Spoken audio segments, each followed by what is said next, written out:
informal budget hearing. Please rise for the Pledge of Allegiance. I pledge allegiance to the flag of the United States of America and to the republic for which it stands, one nation, under God, indivisible, with liberty and justice for all. I'll turn it over to Dr. Cox for informal budget hearing. Thank you, Mr. Hartman. Good evening, everyone. Welcome to our April 3rd informal budget hearing presentation. So just a quick reminder, on tonight we're going to go over the revenues as well as a budget overview. Just to bring you up to speed on what we've accomplished so far, March 6th we had our first budget workshop, which predominantly covered our instructional plan for the district. And on March 27th we conducted our second budget workshop, which included topics such as staffing, transportation, facilities and security, and technology. Tonight is our informal budget hearing. We will be discussing the revenues, give you an overview of the budget. We will include a number of the highlights, sort of a combination of what you saw in budget workshop number 1 and budget workshop number 2. But we're going to start off with the numbers from Mrs. Newman, and then I'll get into some of the instructional, facilities, tech, security highlights in the 25-26 budget. Mrs. Newman? Thank you, Dr. Cox. There we go. All right, well, thank you for everyone for coming this evening. As Dr. Cox had said, this is our informal budget hearing where we kind of give an overview of where we are, what we have reviewed, etc. Beginning with the budget for next year, and the budget that we are presenting is a $5.9 million increase. It has an associated tax levy increase of 2.29%, which represents approximately $3.5 million increase from the current school year. Property taxes is the largest revenue source for school districts. That is typically the case for most of Long Island. The second largest item revenue source is New York State aid. Right now, unfortunately, the state has not approved their budget. Legally, they were supposed to do that by April 1st. So currently, we are keeping our revenue projections with the only budget that we currently have, and that will be the governor's proposed budget. Excuse me. According to the governor's budget, Commack would see approximately a $1.9 million increase. We do have increase in other areas. Most of that is generated from tuition, interest income, and then also leases for some of the district buildings that we no longer operate as school buildings. I'm happy to report they are all fully rented and generate rental income. One of the items that we have been purposeful on our multi-year fiscal planning is to offset and decrease the reliance on our use of reserves and fund balance. Here you can see when it comes to the reserves, we're keeping those items flat. Those reserves can only be utilized for the expenditures that they are legally saved for. Then we also have our applied fund balance, which represents the portion of the district savings account, which we will apply towards the budget should it be fully expended. That has not been the case in the past number of years. And you can see there we are reducing some of that reliance by about $250,000.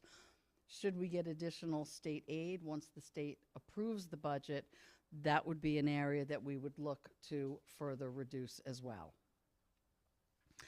All districts in New York State have to present their entire budget in a 3-part format so that every school district can be compared for residents as well as any interested party.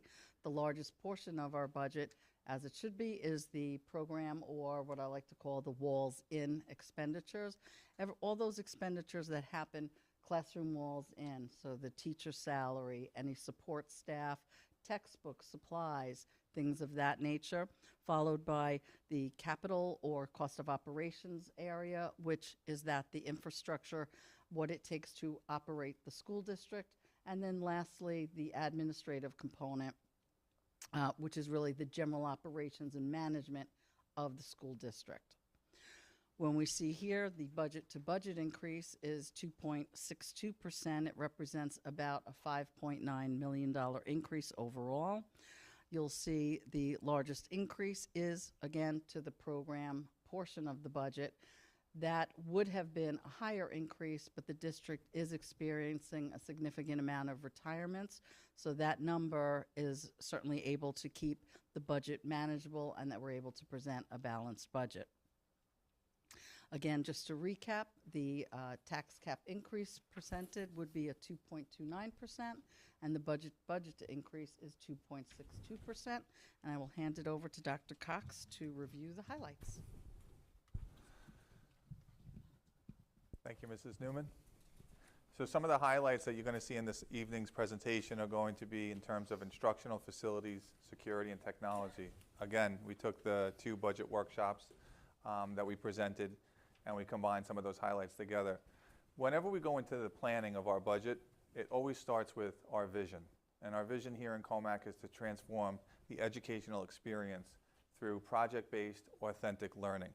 We really want to create opportunities for our students to be able to apply their knowledge in real-world experiences, and ultimately that prepares our students for what they want to do with their life after they graduate here from Commack. This is embedded through their entire 13-year experience here in Commack, and you're going to see some of that in some of our highlights because, again, this is a big part of our guiding principles, as well as the Commack Educational Program Continuum. It kind of clearly lays it out when you add these things together, which starts with the elementary foundation, and then you add in some of the experiences they have through our middle years program at the middle school, as well as enrichment in 7th and 8th grade, opportunities such as that, clubs, extracurricular activities, athletics, going on to grades 9 and 10 and trying pre-college and career level learning, to then in 11th and 12th grade, really starting to dive into how their interests connect to future professions, which ultimately we added on that last box. We're a few years in now, which says prepared to make the best decision for college and career. Again, this is our driving force. If that's the end game, if that's our desired outcome, which is to make sure that our students are prepared to make the best decision for what they want to do for college and or start a career, it really encompasses this entire educational continuum, which is not only the academic piece, which you see threaded throughout the middle of this visual, but you also see the learner profile traits: inquirers, principled, balanced, thinkers, knowledgeable, open-minded, caring, risk-takers, and reflective, which are really the social and emotional skills that students need to be successful, not only while they're here in Commack, but even beyond Commack. And we have lots of plans of really turning those into authentic learning experiences where they're going to most likely become benchmarks at different levels. Our teachers do a phenomenal job. You constantly see through social media that our students are engaged in extracurriculars, charitable events. They do incredible things. You can really tie a lot of those experiences that they're doing to any one of these learner profile traits. And we truly feel that those experiences, just like experiences in our lives over the course of our lives, shaped who we are. But when we have our children here for 13 years, there are experiences, whether it's through arts and ed, or again, these charitable or letter writing to our veterans. Those experiences will allow them to really build those traits as they go through our system. And so this year we branded it the Commack Champion, and we've taken these learner profile traits, which typically students would start to hear about them in 6th grade when they get to the middle school. It's now embedded K through 12. This is a slide that we really drive home in terms of it really speaks to the relationship that our students have with their coursework. When you look at how students are able to make meaning of their learning, number one, it starts with the teacher in the classroom. We've said time and time again, the teacher is the single greatest influence in student learning. That connection, that relationship that they have is so critically important. But if the relationship they have with the teacher is so critically important, I truly believe that the relationship they have with their coursework is just as important. They have to be able to connect their coursework. It has to be relevant. They have to be able to apply what they're learning in the classroom to real life situations. And our staff have truly gone above and beyond to create those experiences through relevant coursework, through field trips, internships, vocational training. And one of the things we're really proud of is creating real life spaces at every level, K through 12, giving our students this authentic learning experience here. it really sticks when you can take what you're learning in the classroom and apply it in a real life situation. You'll see some of the expressions on some of our students in the next couple pictures. But again, what better way for students to make meaning of their learning than to connect their interest to coursework and career-related fields.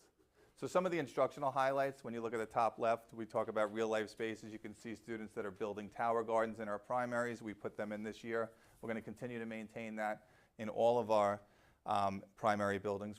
We're also going to be expanding the discovery dens. They're going to be put in all of our primary buildings. You see, in addition to real-life spaces, we're building a real-life apartment, life skills apartment in our high school currently that's being done in-house by our current employees who are so incredibly talented. Additional courses, you'll see students in the top right, they're in the Bloomberg lab at the high school. We're adding an investment course that students have started to sign up for.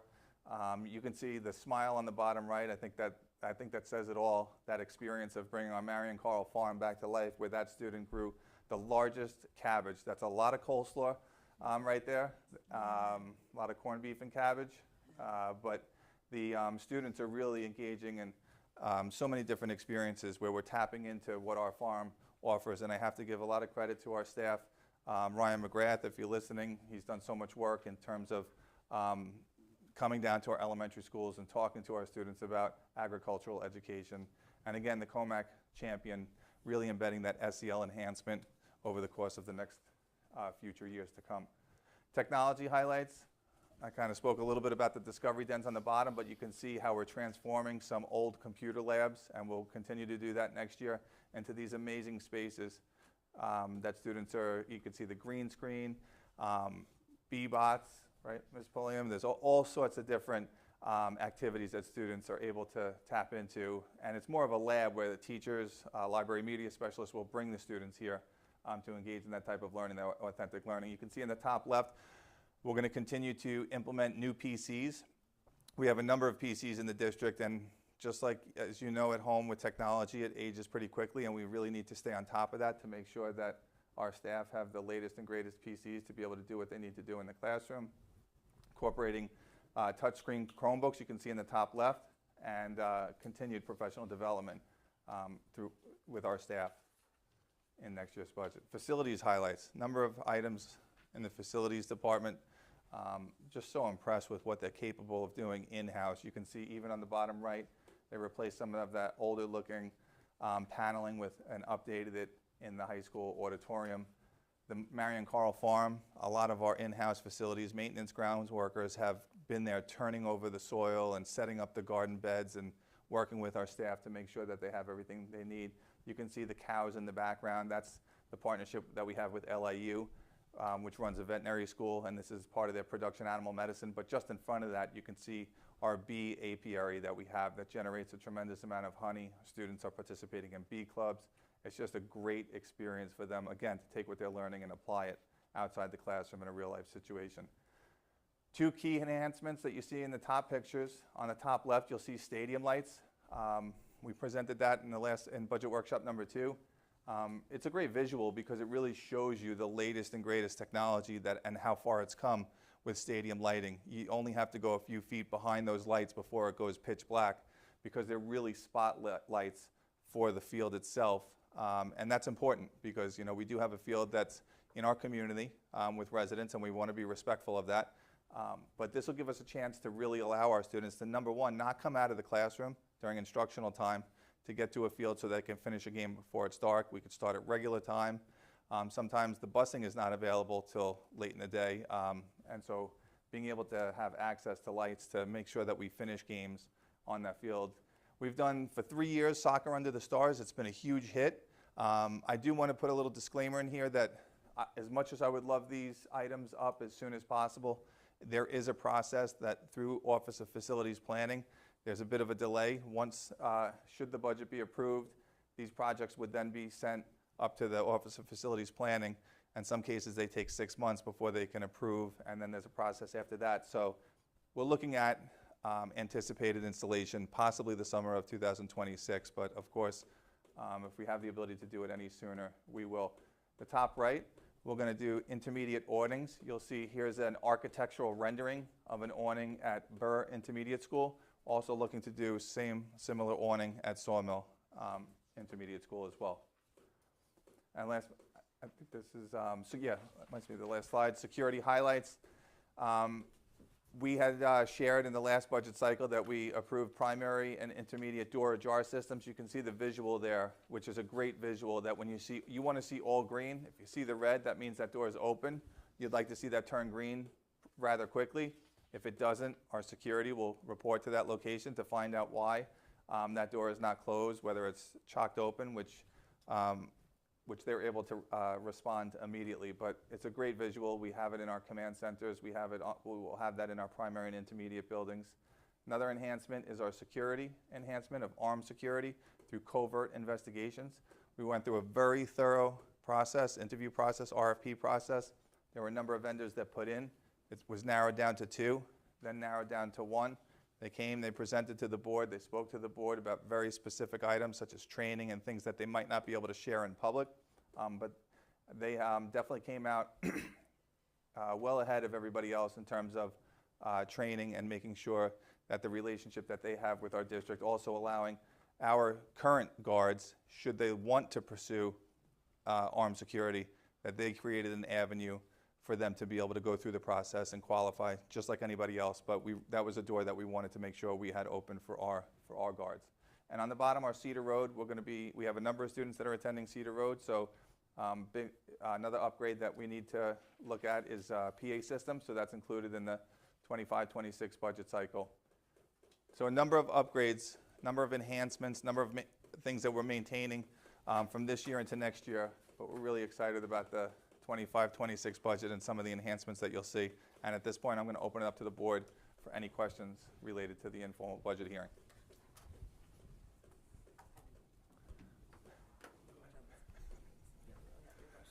I know you've seen this presentation a number of times, and you might see it a few more before the budget vote. 2 more. Yep, so on that note, in April is a regular Board of Education meeting, and it's also budget adoption. So we'll present, we're going to present, it'll be a little bit more hyphenated, but abbreviated version, but. Just a quick question for Ms. Newman, if you wouldn't mind. On your slide that discusses the reserves and the fund balance, I know you have a little asterisk on there that says, will be higher once retirements are calculated and paid out. What does that, I mean, I guess for the general public, what does that mean that the number could be higher? What that means is during the budget process, we set aside some funds for the reserve fund in order to cover the cost of any retirees that are due typically sick or vacation time. It's the pay of the sick or We would vacation time. utilize the reserve to pay for that. So we do know it will not be exactly $300,000 once the year end, and we know who the retirees are, what their final payouts are. There'll be an adjustment, which will be discussed at another board meeting. Okay, that's what I want to make sure that's where their PTO and everything comes out of. Okay, Yes. great. And you mentioned lastly that if we get additional state aid to the district, we'd be reducing our reliance on the appropriated fund balance. Is that where the money would be? Yes, that would be the intention to do so, and that would be continuing with our multi-year planning of reducing to, it. to do so. Right, because as everyone's mentioned before, we don't have a budget, and I think they have till Monday to pass it, or they have to pass an extension again. Correct, again. So- Seems like so- old times. Seems like it's back to old times again, correct. So, thank you. Any other things from the board? If not, I guess we'll see everybody in a week from today. Thank you all. Thank you. Have a good evening. Oh, wait a second, hold on. Before we do that, does the audience have any questions? I should ask, does anyone in the audience have questions before we adjourn for this evening? I ask just one question. Come to the microphone. Absolutely, Mr. Huber. Quick question. Is there a way to calculate, I know other districts, I'm not sure they did in the past, the cost per house, per average assessed house in the town of Huntington and Smithtown, that this proposed budget would incur on the average family? I think sometimes we included that, or maybe I'm confusing my other district, but it showed the dollar value of what your taxes would look like So after we're this is able all- to do an estimate. The issue is that at this point in time, we don't know all of the Sure. solidified numbers. Some of the pieces are the towns have not yet given us assessed valuations. The state has not assigned equalization rates yet. So we can do a calculation based on old information, but we still do not have the new accurate information. Would that be possible before the budget vote? The town will not give us a final Won't have that either. assess valuation. We will not get until typically the end of September. Okay. We can certainly have estimates, but we will not have actual numbers because the town and the state has not issued them yet. Okay. All right. Thanks. Any other questions from the audience? All right. We'll see everyone again next week. Thank you all. Have a good evening.